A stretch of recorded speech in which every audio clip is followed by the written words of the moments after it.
Alam niyo po ba na ayon sa isang libro na maaaring intensyonal ang kahirapan ng mga tao sa isang bansa?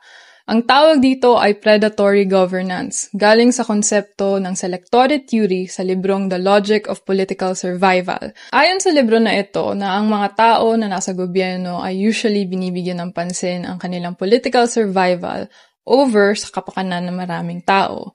At dahil dito, intentional nilang pinapahirapan ang mga tao at ang kanilang poor decision-making sa gobyerno ay talagang ginagawa para sila ay ma-re-elect ulit. For example, hindi tayo binibigyan ng mataas ng kalidad na edukasyon para hindi tayo magtanong. Sa pang-example ay ang inequality sa social services, kung saan hindi nila nakukuha ang sapat na resources sa gobyerno, kaya dahil dito ay sila ay nakadepende na lang sa ayuda na binibigay through patronage. Higit pa, ayon sa mga authors ng sumulat ng Why Nations Fail, kapag mas mahirap ang mga tao, mas predatory ang isang gobyerno. At isa sa mga pinaka-predatory sa isang state ay yung mga taga-political dynasties.